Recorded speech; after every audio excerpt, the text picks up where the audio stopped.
Good evening, everyone. So we're going to take this history that we've been talking about that starts in the 1930s and 40s, 1950s, and now we're going to bring it up to the 1960s and 70s and 80s and to the present, with Dean MacCannell being here. Before I start, perhaps showing the quality of scholar that Dean was, I just wanted to acknowledge two people in the audience that already have mentioned themselves. Mario Cifuentes here is one of the most dynamic scholars we currently have at a university in the Valley.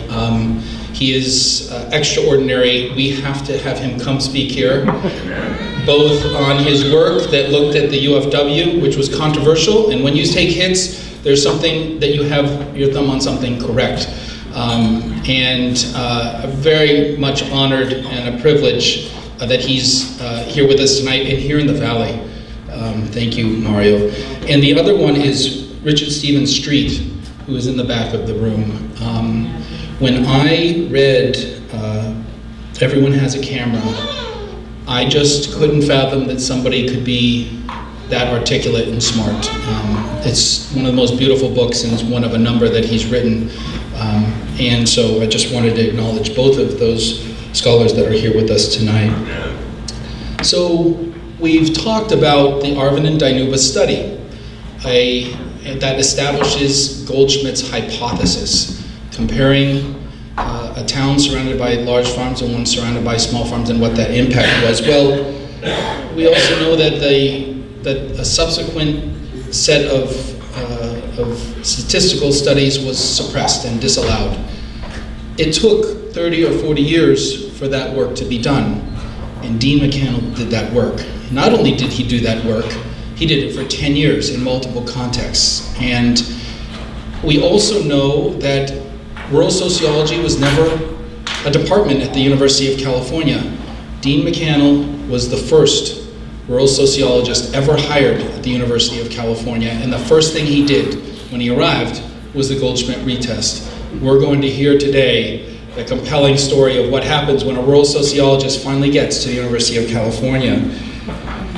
I remember meeting Juliet, and Juliet, actually, Dean will be speaking, but you have to think of them as a true couple. She has been his wing person, and God knows, probably in front of him much of the time, and she is a scholar.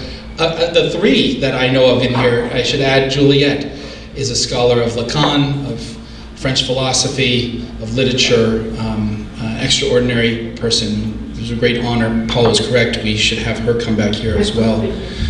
I've struggled to think of, Dean gets his BA in anthropology at Berkeley.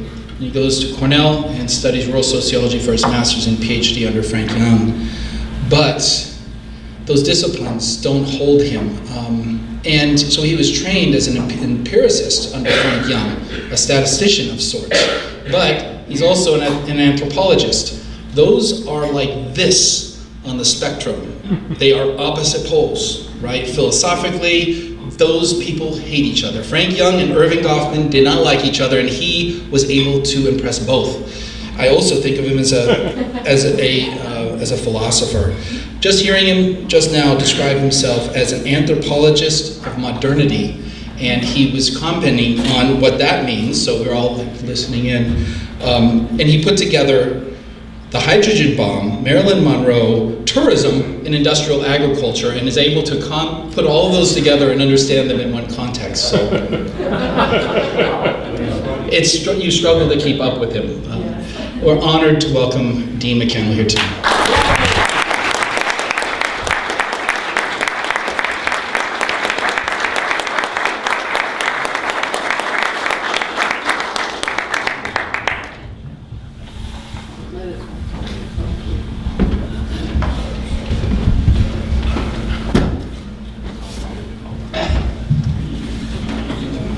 Thank you for your very generous welcome and occasionally true comments. I do want to make a correction immediately. I was not the first rural sociologist hired at the University of California. You will hear in a week or so from the first rural sociologist hired at the University of California, who's my dear colleague, Isao Fujimoto. But I am the first person with a PhD in rural sociology hired at the University of California. Dear Isao was found by a brilliant department chair at Davis and pulled out, recklessly pulled out of our graduate program at Cornell well before he completed his degree and brought to Davis to establish an incredibly innovative undergraduate program, mainly in community organizing, and also to confront some of the terrible problems that existed in terms of the distorted social structures that exist here in the Valley. And Isao was very instrumental in bringing me to Davis as well. I want to say that I feel very, thank you, I'll do that, thank you, that's great. This is a very nice occasion for me because I have to say that I have spoken to other large groups, or relatively large groups, here in Fresno County, but they were from the other side of the valley. And this is very, very nice. So, my connection to a place like this goes very far back. I had to find in my archive the very first monograph that I published coming out of graduate school. It's the monograph series on nonviolent action. This was done at the height of the Vietnam War protest. Monograph number 10, Nonviolent Action as Theater, a dramaturgical analysis of 146 protest demonstrations. MacCannell, Center for Nonviolent Conflict Resolution, Haverford College, so Quaker College on the main line in Philadelphia. What year? And this would have been, I started it in 1970 and I finished it in 72 after a year in Paris working on another book project. So I'm very, very happy to be here. It's like coming home. And it's nice to know that a certain way of being in the world, a certain way of living in the world, that's an important way that has to be nurtured, is still very much alive after all these many years. So I came to UC Davis in 1975 as an assistant professor, and it was, as I say, largely through Isao's prodding. He was my office partner in graduate school at Cornell before they pulled him away. I had a feeling that no one quite knew what I was going to do at Davis because I was told that I was supposed to class the place up a bit. The Little Applied Behavioral Sciences scrappy, wonderful program that was incredibly innovative and was training our students to do things like establish the farmers market in Davis, the first farmers market, establish the bicycle paths in Davis, establish the Davis Free Clinic, establish the plan for village homes, the first passive solar development. All of this is coming out of this little program that Isao, I don't want to take too much from his presentation, hopefully he'll talk about this. But the faculty weren't publishing very much, and they were under a lot of pressure from the administration. And Isao, I think, thought of me as somebody who could come in and be friendly to this group and not really oppose their interests, and be able to lay a few sort of serious publications onto the administration to say that, we are actually doing some stuff down here that you... And The book that saved my eventual agricultural research was not yet out, but it's coming. The Tourist, A New Theory of the Leisure Class, I just finished it and was about to come out. It came out in the first year I was at Davis. And it's been continuously in print since 1976. It's now in 12 different languages. And it was seen, even at the time, as probably an important book. And as a result of that, I was immediately moved to tenure.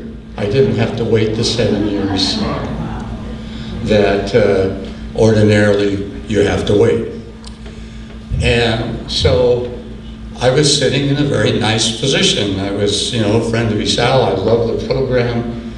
I had my tenure, and I was told that, if I got involved in any kind of research on California agriculture, it would be the kiss of death. You just don't go there. It's the third rail of social science in the college of the university. And so, of course, the first thing I did was propose to go there. At that time, the California legislature was really, really irritated with the University of California, a situation which actually is starting to congeal right now, today again, that there was a great deal of frustration on the part of the legislature and the governor's office that the UC was not doing anything that was particularly valuable. It was like a degree mill for sure, but what does its research have to do with anything that's important to the people of California? So the legislature very controversially mounted this direct support into the faculty. If you'll do a research proposal that we think is going to be worthwhile to the people of California, we will give you $50,000. And they had 4 of them to give away. And I got the first one. And I got it for proposing to do the Goldschmidt retest. I said, here's a piece of research that has been discussed as hugely controversial in every bit of agricultural policy formation that happened since it was done. And everybody says, oh, it's a weak research design, it's a matched pair comparison, he could have chosen his communities to show what he wanted to show, blah, blah, blah. All of this is true. Goldschmidt himself would be first to admit it, but that didn't mean he was wrong. It just meant that he had a weak research design. And I was very much interested in putting that to rest. And I proposed to the legislature to establish a large-scale database. I think my first database was 600 communities, all the way from border to border, Central Valley ag communities. And that what I would do is instead of treating it as big farm, small farm, good community, bad community, I could turn everything into a variable. Farm size was, it varied from very, very small to large, so I could just rank every community on that, on capitalization, on, eventually we were able to get chemical utilization, absentee ownership. All of this could be done on a large sample of communities, and we would be able to tell whether Goldschmidt was right or wrong. We would be able to put the science to bed on that question. The legislature liked that. And so I was able to get a shop going. Had early, really enthusiastic students, Jackie Lundy, Joan Randall, Emmett Fisk, a number of the students, Will Hirschman. The work continued for almost a decade. I would say there were generations. Trudy Wisherman came eventually, and Helen Theodoropoulos, various other Excellent students came in and they really embraced the project and did a lot to carry the weight of it forward. But I was interrupted during the Goldschmidt retest because there was a proposal in the United States Congress to do away with the 1902 reclamation law. And so this is in the late 70s. They said the west side, basically it was because the water came down the west side, and these huge acreages, which had been mainly in cattle operations, now could do row crops and field crops and orchards with the water, but they were all non-compliant with the acreage limitation law. You know the story that said that they had to be restricted to 160 acres, 320 for a husband and wife farming together, and the people were supposed to be living on the farm. This had been upheld in the Supreme Court, and it had been upheld in previous efforts to modify the reclamation law, but now there was a proposal that it's mainly being driven by the lobbying efforts of the West Side Farmers Association, that it should just be wiped off the books. You could farm at any scale using federally subsidized water, no problem. So the Congressional Office of Technology Assessment mounted a very large, very expensive study to do an environmental impact statement on the effects of changing the law. If we got rid of it completely, what would happen? If we left it the same, what would happen? They came to Davis interested in the Goldschmidt retest, and my dean asked me to make a presentation. He wanted to be able to show the Congressional Committee, the staffers of the U.S. Congress Agricultural Committee. There were senators and representative staff there, that we were actually trying to understand the problem and do something about it. I mean, we were a land-grant institution, after all. And so he pulled me out, and bear in mind, I'm a little assistant professor, starting to, knowing that I was about ready to be able to be secure. But he asked me to make a 10-minute presentation to the Congressional Committee staff, and I'm going to make that presentation to you now. I just found it in my archive.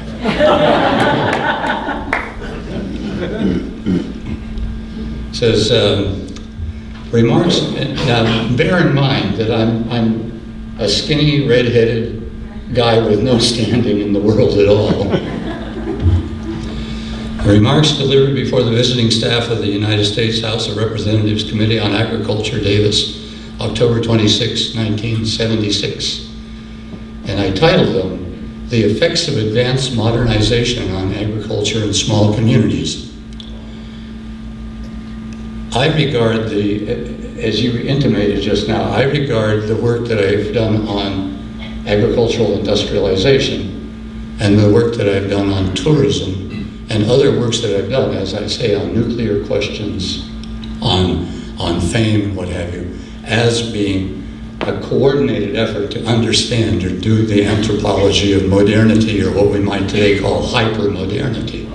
So to me, these are very much linked kinds of questions, but the methods are different and the audiences are certainly different. The effects of advanced modernization on agriculture and small communities.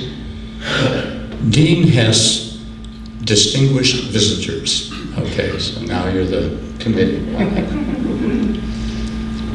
From a policy standpoint, the most troublesome aspect of advanced modernization is its radical decentering of economic values and motivation. Less than 25 years ago, we could organize farms and communities around profit maximization, and everything else would automatically fall into place. Economic development was then assumed to lead to social and cultural development. This assumption no longer holds. Now, I haven't done the research yet.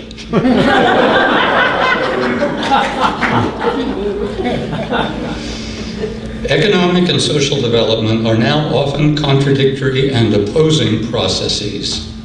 Future economic development must avoid, listen to this lecture, future economic development must avoid insults to the environment, must be based on the preservation, not the waste of natural resources, must require only a minimum expenditure of land, water, and energy, and the social and economic benefits of future development must be capable of widespread distribution. I still believe this.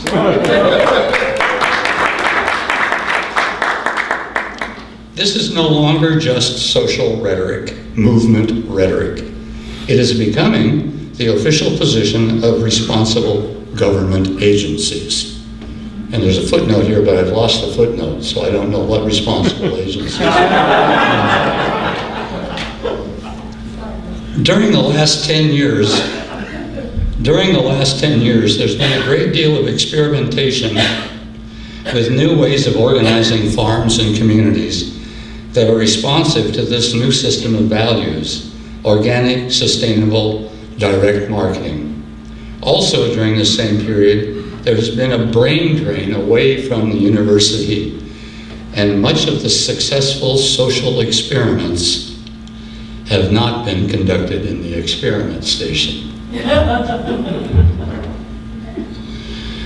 What I've been attempting to accomplish since I arrived here at Davis, it was like 18 months ago, is the development of a research and teaching program. Now, I had already secured the money from the California legislature. Is the development of a research and teaching program designed first to catch up with and eventually to lead to an understanding of these changing values as they manifest themselves in California agriculture and rural society. The method I use is called macrosocial accounting. It's a comparative approach to large samples of communities and often involves retrospective monitoring of changes in communities over long runs of time, 15 to 30 years.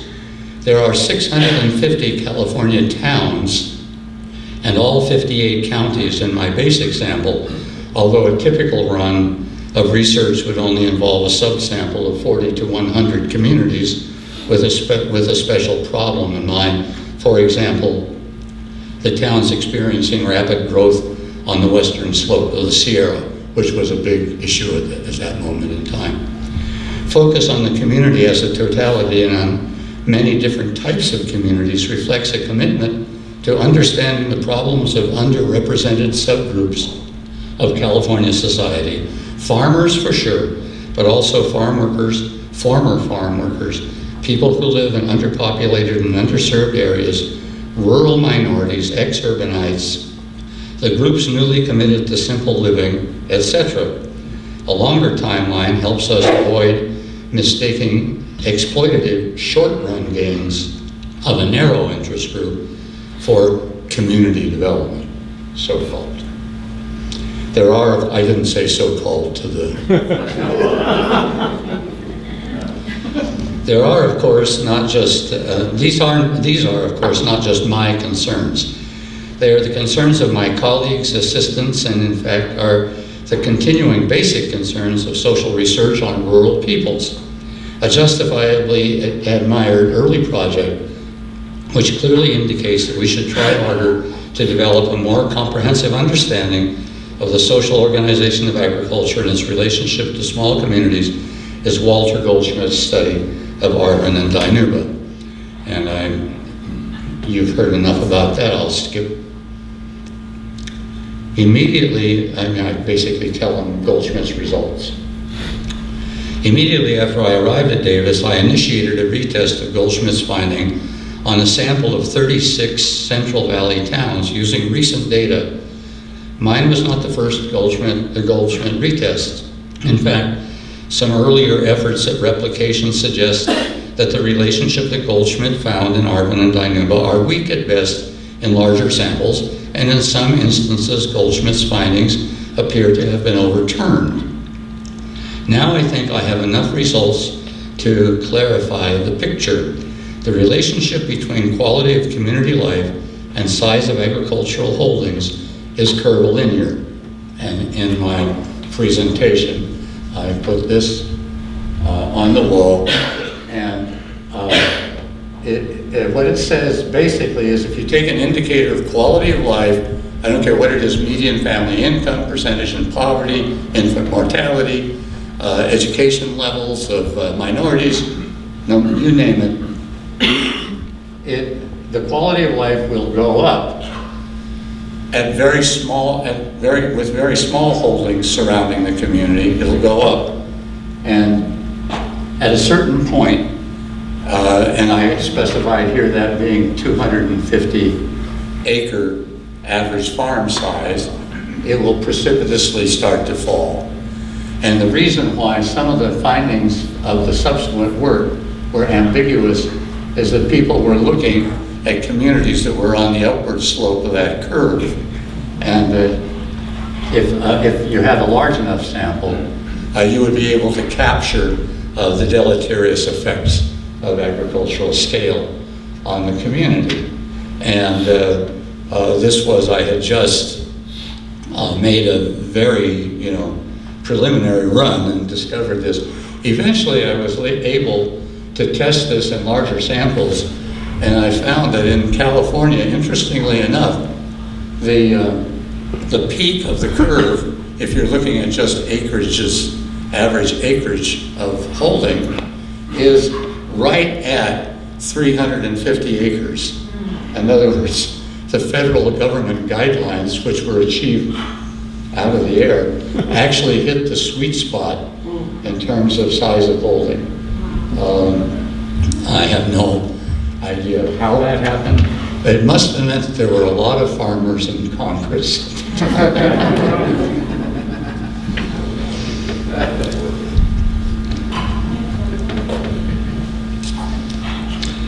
I've become very much interested in structural faults which disconnect local economies from social well-being, services from their clients, and government from the people. And a theme running all the way through this kind of research is that if you have these kinds of structural faults or flaws or conflicts in your region, it is a threat to democratic institutions, which we've been talking about today. Daniel's interested in following up on that. Macro-social accounting techniques are well adapted to large-scale descriptions of social conditions, which can be used as a way of evaluating the performance of agencies and programs. In another study of agriculture in the 58 counties of California, I was able to isolate 3 clearly different patterns of social organization of agriculture. The first was an agribusiness factor, complex of large industrial scale farms, deriving considerable income from government subsidies. The second most important factor in California has nothing to do with agriculture and can be called a rural isolation and poverty pattern. People aren't engaged in agriculture, they're living out in the hills. And the third is a small farm factor, family owned for the most part, and low income producing. These 3 low by comparison to the industrial farm, not necessarily so low that you can't survive off it or even live well off of it, but not multi-million-dollar operations. So I found 56% of California agriculture to be of the industrial farming type, 33% to be just the rural isolation and poverty type, and only 10% at that time was, I'm hoping that that's gone up actually since that time, was in the small farm type. These descriptions can be used for a variety of purposes, but out of devilish curiosity, I decided to regress the factors against county-level cooperative extension social programs, 4-H, youth advisors, family and consumer services, home advisors, public services, and ENEP, that is the Expanded Nutrition Program. I found that at the present time in the state of California, 1976, there is no measurable relationship between small-scale family farming and cooperative extension social programs. I found a minus 0.09 Pearson's R.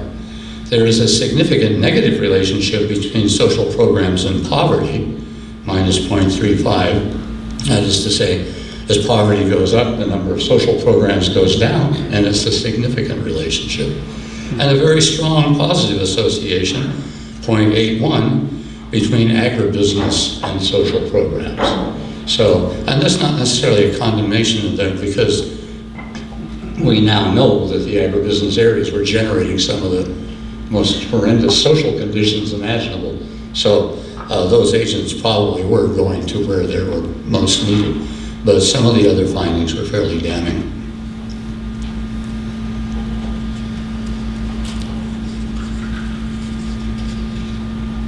You can see that I'm giving them an earful. I'm not going to regale you with everything else. Another study of poverty in the state of California, which I undertook for the State Office of Economic Health.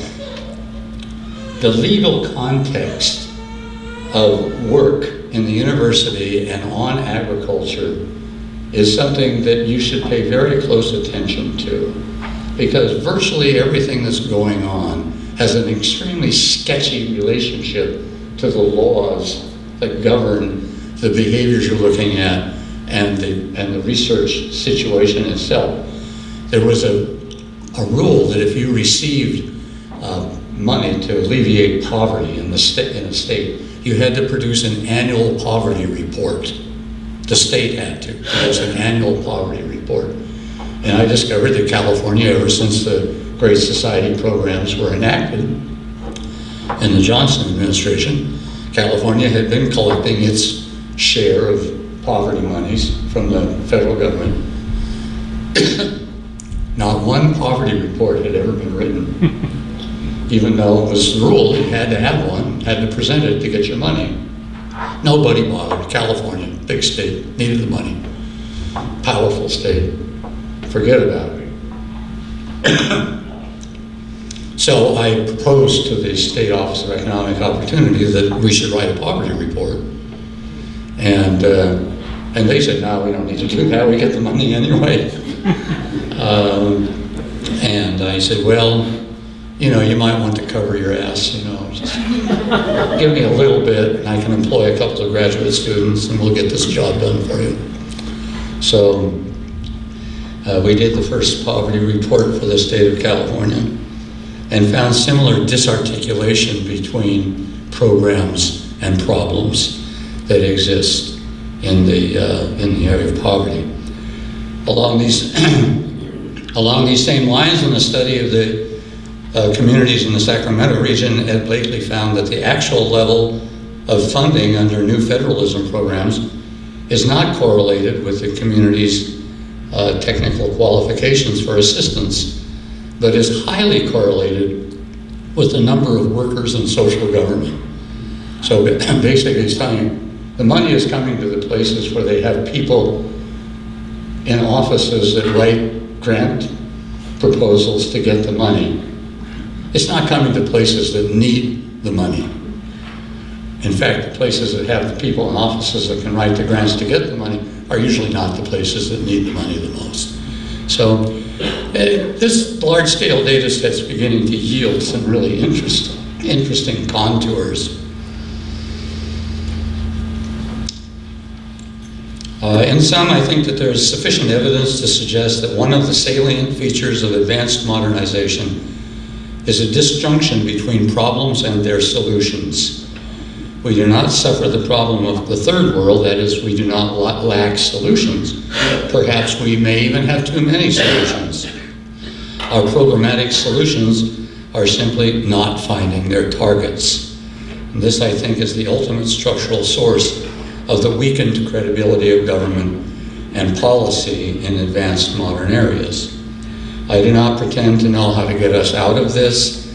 My assistants have developed for me a diversity of contacts with online poverty workers, extension personnel, resident physicians in rural areas, small farmers and others who must live daily the fictional linkage of problem and program. These people are an enormous untapped resource. One thing I'm trying on an experimental basis is to build the research and analytic capacities of extension and poverty workers on the local level to see if we can create a direct approach to moving the relevant service delivery personnel closer to the problem solution. And I've recently applied for and received a Title V grant for this work.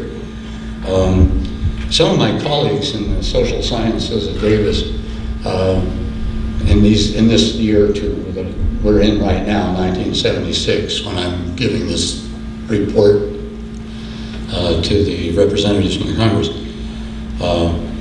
took me aside and said to me, "You're a little too ambitious."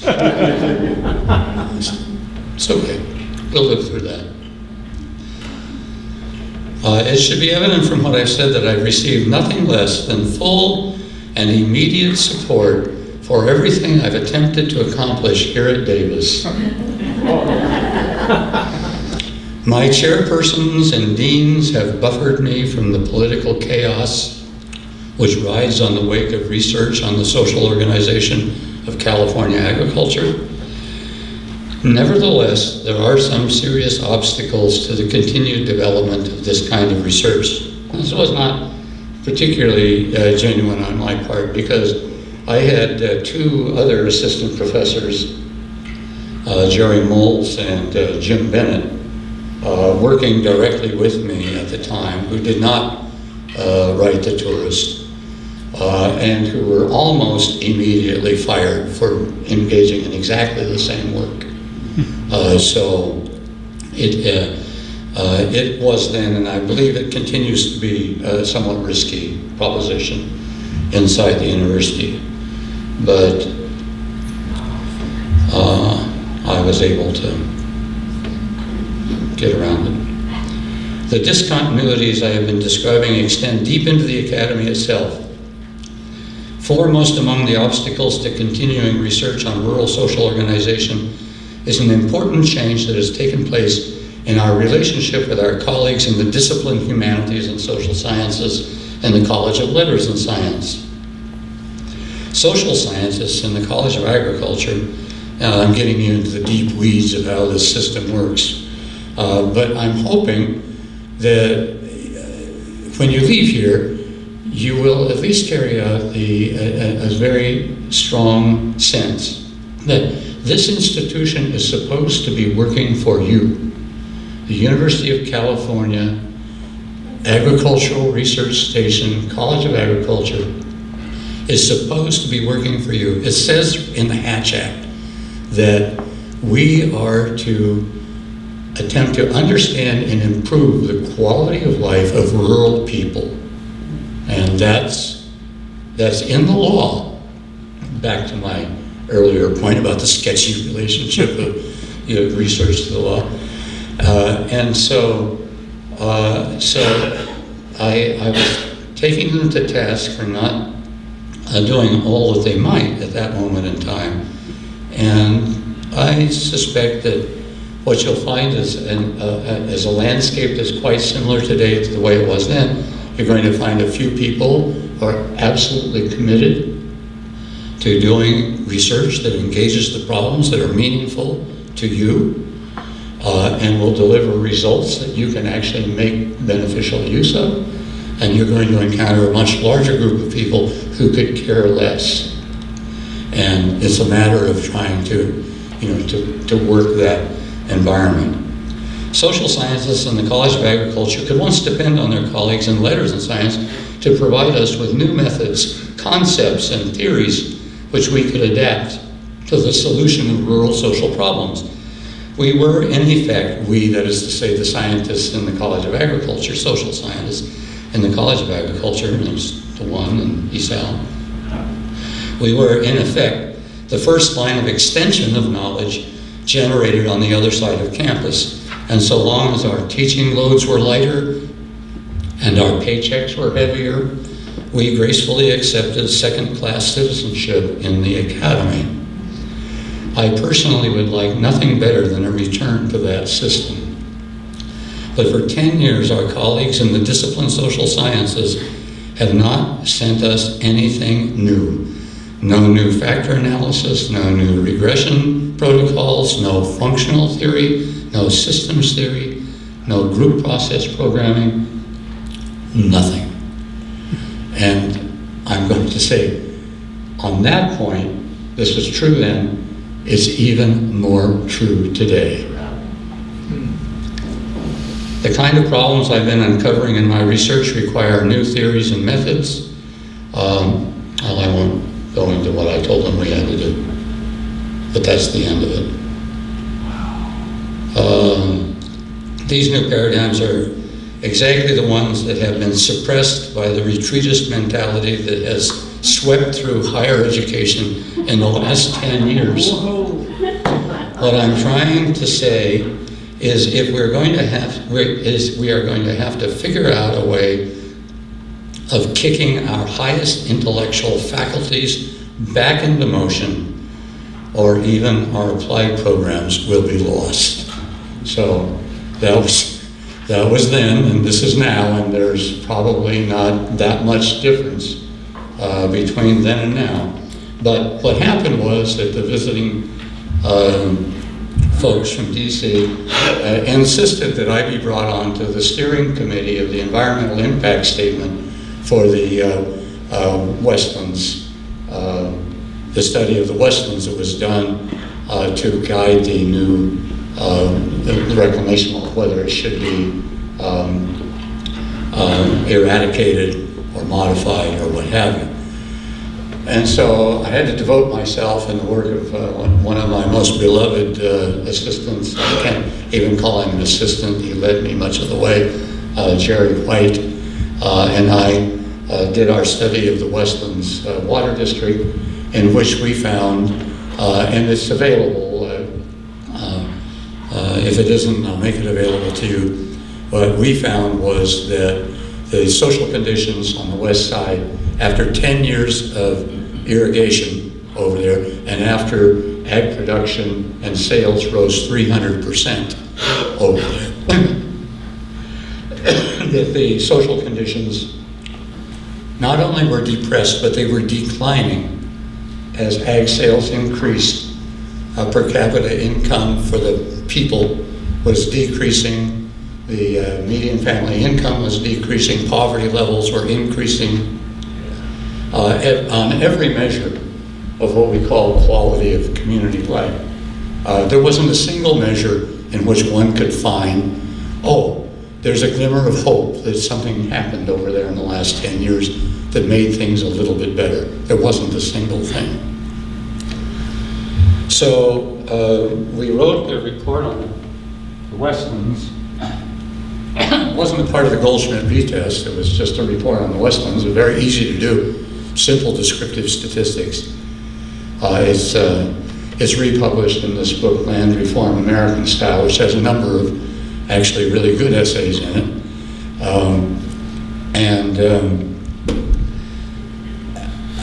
And I confessed on the radio this afternoon, so this was my one moment of being bad.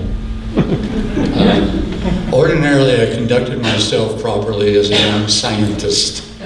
I didn't bias any research design in any direction. I had to tell some of the students, some of these South students were coming and say, please don't do a retest of Goldschmidt, maybe you'll find he was wrong. And I said, sorry, that's not the way science works. We have to find right or wrong. We need to go forward here. So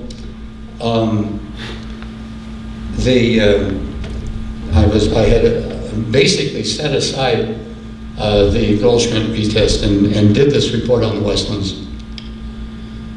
Inside of the EIS, which was a gigantic project, a multi-million-dollar research project involving physical scientists and hydrologists and a little group of social scientists, there was sufficient skepticism about the need to keep the reclamation law, even though this was supposed to be a scientific study, that I was actually swimming upstream inside of the same research group that I was working for. That there were people that were saying, oh, well, maybe they should be able to allow it, but maybe they should be allowed to farm at any scale they want. I mean, they're rich after all. And so I was concerned that my findings on the west side, our findings, Jerry and I did this together, absolutely, in full collaboration, that our findings on the west side would probably, as happens in giant reports, get chopped up and distributed throughout like 300 or 400 pages of reporting, and that no one would ever actually experience a focus on the westlands. So my report, which I submitted, was purely, it wasn't about the whole picture, it was just the westlands. So I did a bad thing, and I made a copy of what I submitted to the research team, and then I sent it off to the National Farmers Union somewhere in the Middle West at the time they were located. And I told them what it was. I told them it was my part of this large congressional study. And they vetted it. They made sure that it came from me, and they made sure that it was correct. And then they made copies of it and made sure that it was on the desk of every representative and every senator in the U.S. Congress and Senate. And I was told by more than one correspondent that it did have a very substantial impact on the thinking of our legislators. They said, oh, everything is not as rosy as the West Side Farmers Lobbying Group has been telling us about life after irrigation water flows freely. So what occurred was that they did change the law. They did not abolish it, and they raised the limit to 960 acres, where it now legally currently stands. Then and now, as far as I know, no one is compliant with the law. And back to this sketchy relationship between the law and our research and our policies and our organizing, basically. And there are a number of reasons for that, which I'm not the best person here to speak to, but I know some things about it. Anyway, we were then able to turn our attention to the Goldschmidt retest. And on a sample of 80 towns in the irrigated areas of the Central Valley, I created a series of regressions. They're almost purely Goldschmidt regressions. And basically the way that works is if you have a big enough sample, you can put in a series of independent variables you're using to predict other variables. And so I use in the modeling the amount of land owned outside the community. That's a Goldschmidt variable. If the owner is in a town that's not even nearby, but oftentimes the owners are law firms in Los Angeles or San Francisco.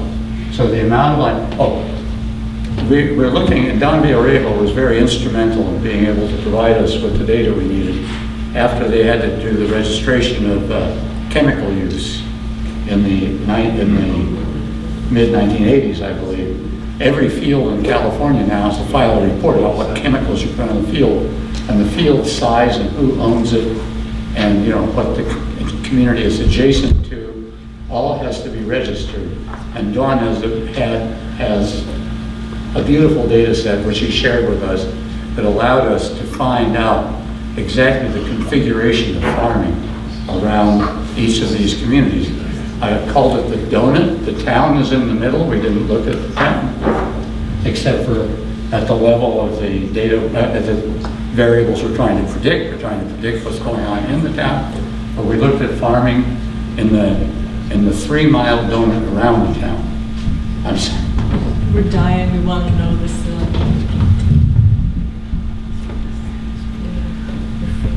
Sorry, I was warned that this could happen, and I ignored the warning. So this is a Goldsmith variable amount of land. He said absentee ownership was a major factor, so we measured that. We measured the percent of the land in farms of over 320 acres. That's a Goldsmith variable, farm size. If you get down in the weeds, literally, we all know that 40 acres of raisin grapes is not equivalent to 40 acres of dairy, but statistically, those tend to wash out, and it's a fairly good variable as an aggregate. We did the ratio of farm owners to farm laborers because Goldschmidt was interested in the degree to which the town was dominated by a free-floating, mainly male labor force. So that's a Goldschmidt variable. And we added one of our own favorites, although I think Goldschmidt mentions it occasionally, an index of crop diversity. Okay, so we made models in which we put these together, this plus this plus this plus this, and asked them to predict the variation of quality of life indicators in the community, the ones I've been mentioning: poverty, median income, income differences between men and women. There's an almost limitless supply of these kinds of variables that you can use to interpret what's okay or not okay about a place in comparison to other places. Who does better? Who does worse? Now, ordinarily in the social sciences, when you build a regression model, you jump up and down and yell hooray if you can predict 25 or 30% of the variation of your dependent variable. Okay? Now, I have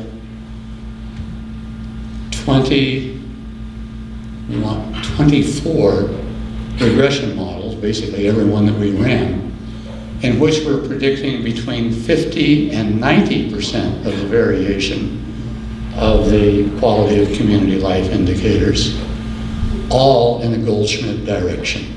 There's not a single, there's not a single finding in the entire data set that suggests Goldschmidt was wrong. So I feel that the science has been put to bed, that we now know for sure that even though it was a matched pair comparison, even though it was a very weak research design, he was right. And I remember when Martin Barnes actually told me I shouldn't do this research because I might find out that Goldschmidt was wrong. We'd driven down the valley for the first time, sort of poked our nose in here and there. And I remember turning to Juliet and saying, you know, that wasn't rocket science. There's no way he's wrong. But purely impressionistically. But now, with the data in, it all looks like this. If you do a relationship, now this, eventually we took this retest to a multi-state level and did all of the agriculturally dominated counties in California, Arizona, Florida, and Texas. And this is a county level correlation of the relationship of percent of the population living in poverty and per capita income from agriculture. And basically that's a Goldschmidt finding. And it holds across the entire Sun Belt of the United States. And this wasn't the only one we did. I mean, we did all the other quality of life indicators as well. And once again, at that very more macro level, way beyond California, way beyond the Central Valley, we found exactly what we found before, that every relationship that you could measure came out in the Goldschmidt direction, and strongly so. So the science has been put to bed. Now it's time to do the organizing. I may have gone on and on too long. I have some juicy quotes from people that hated the research that we did.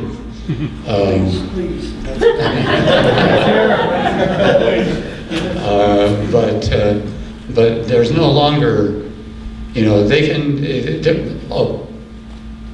even though the science is settled, there are the people who are large farmers and large farm advocates just say it's unacceptable anyway, and we don't care. Basically, they have a very, very ruthless attitude toward the results. In fact, let me read you one quote from Please. one such. Yeah, more.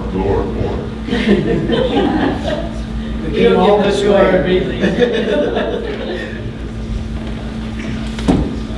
My most senior agricultural economist colleague at Davis, you get an idea of what I was up against at the time. This is a lovely thing. California Farmer magazine, does that still exist? I don't know. No, it's gone. I think because they wrote an article about my work. I know that the woman that wrote it was fired immediately, and then I heard from someone that not too long after that they just folded up and stopped publishing.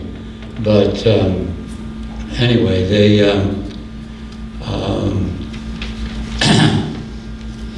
it's a very cumbersome resource. Let's see if I can get into it. And,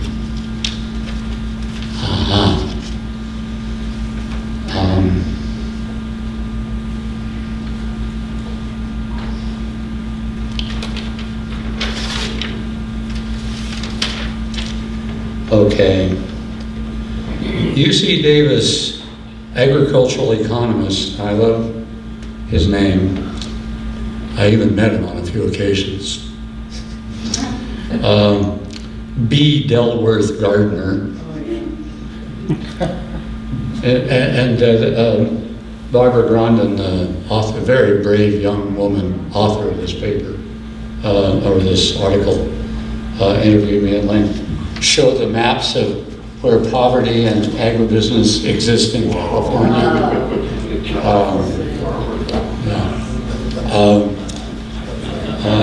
And republished a lot of Westland's results here.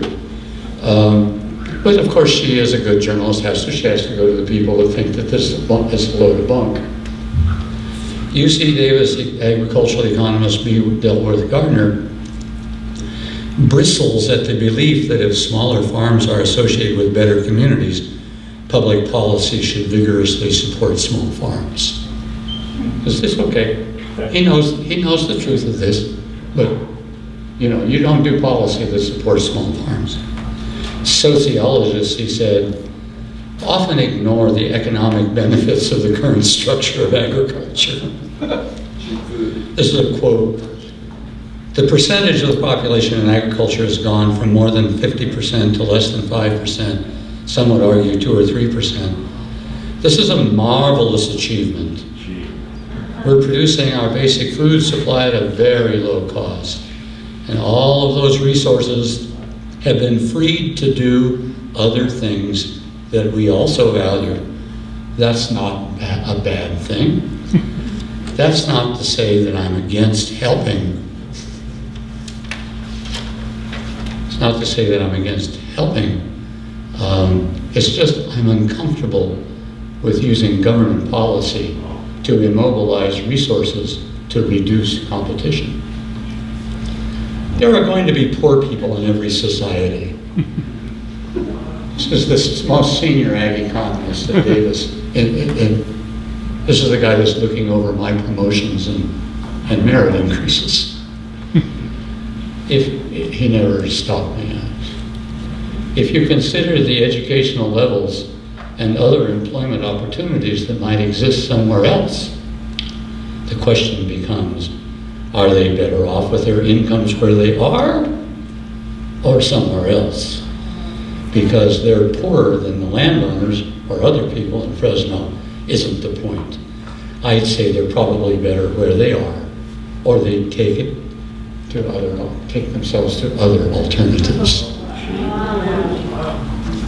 So that's coming from the most obvious, important senior professor of agricultural economics at UC Davis. So even if they know this, and he's not going to stand up and say this is wrong. He's too smart to do that. Even if it's right, don't listen to him. And that's, I imagine, quite a bit like a lot of what we're up against still. But I have to say the College of Agriculture today in Davis, even though the research programming is somewhat vitiated, there's been a lot of changes in the structure of the appointments of faculty in terms of what kind of research support we get. I'm retired now, it doesn't affect me. So there's been a weakening of the capacity. But even as that weakening has occurred, overall there's been movement in the direction that Isao envisioned when he arrived there. So there are many, many more people who would be predisposed to hearing your arguments than there were when I was there. When I was there, I was taken aside by my senior and said, "You mustn't use the word food. That's considered to be pinko." I said, "What do I say?" "Commodity." And I received a lot of good advice like this.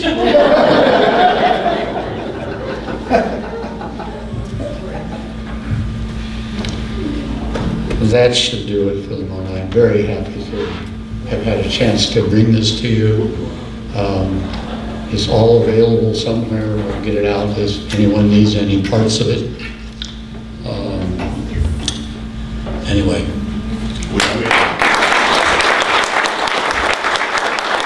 But my request is that you tell some of the stories. You had some very dramatic episodes.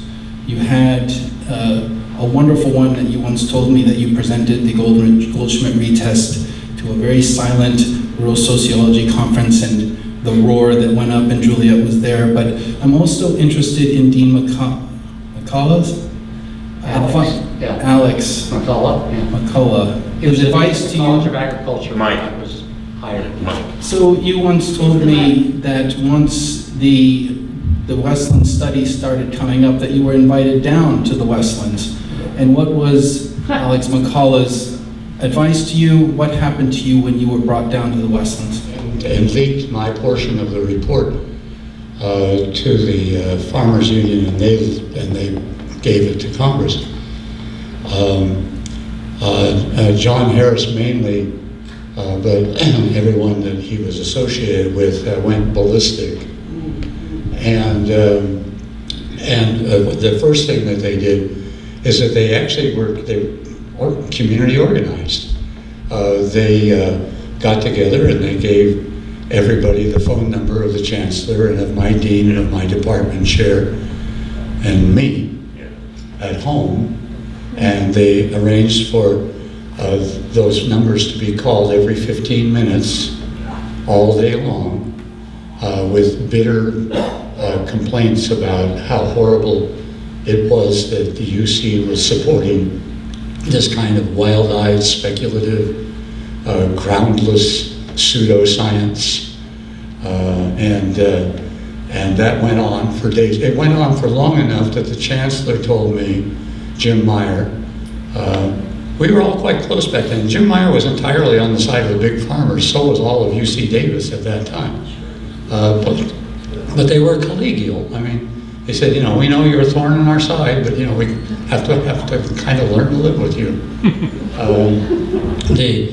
Jim Meyer actually had to organize an office in his office that was run by an assistant professor of agricultural economics to handle the phone calls. He had to have 2 or 3 secretaries on the job.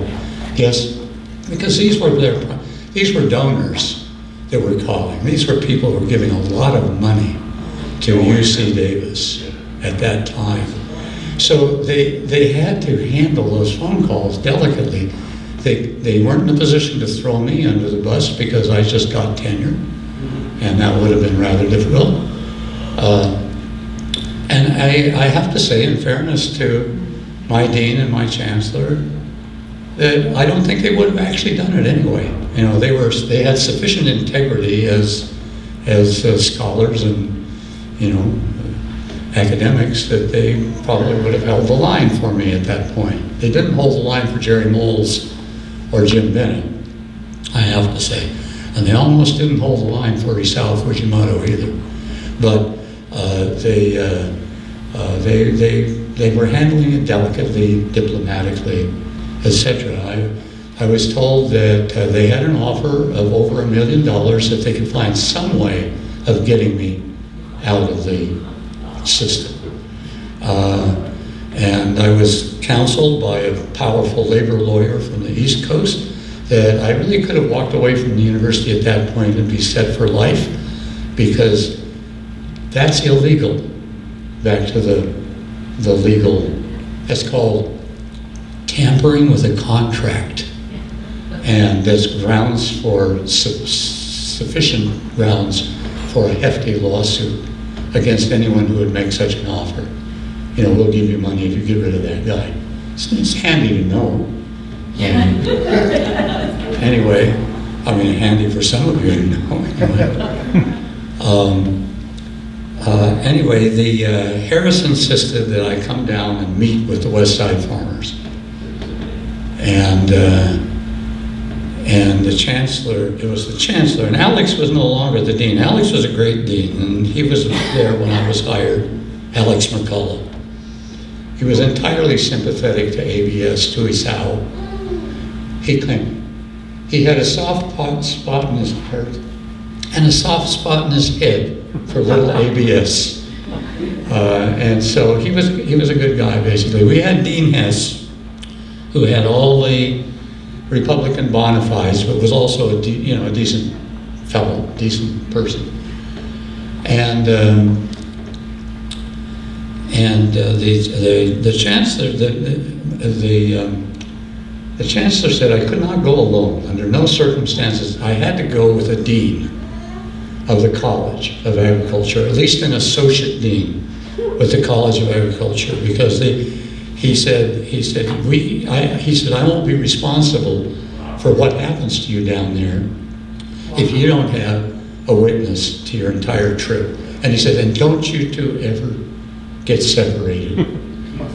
And this is the advice I'm getting from a guy who is, one of his primary jobs is to get money from the West Side Farmers Association to run the college, okay? So Harris says, don't worry about it, I'll send an airplane up to get you. Yeah, the dean can come, that's fine, both of you guys can come down. I'll send an airplane up to get you. And I called the chancellor and I said, he says he'll send an airplane. I said, I don't feel very comfortable with that. No.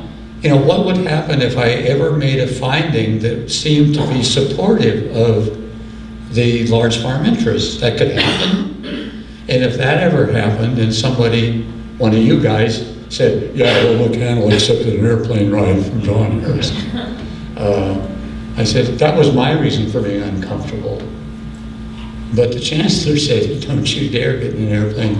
He says, those people would think nothing of wasting a plane and a pilot on you. And he was their friend. He was a good friend of them. So we went down, I got roasted. The room was about this big. They were all farmers from the West Side and their wives. We had lunch together.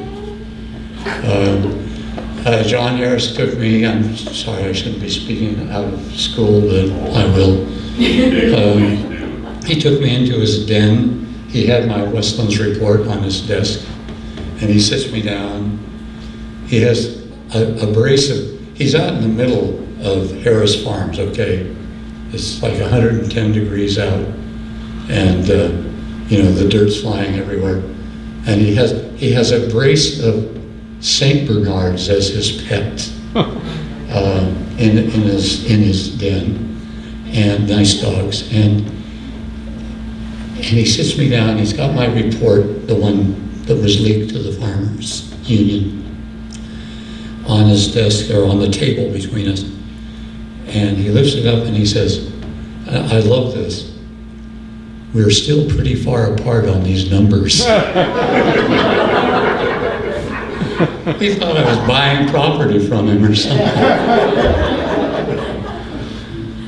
And I said, that's unfortunate because they're, 90% of them are publicly sourced and there's not an awful lot I can do to change them.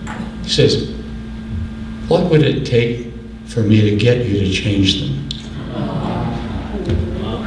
And so, the conversation kind of went downhill from there.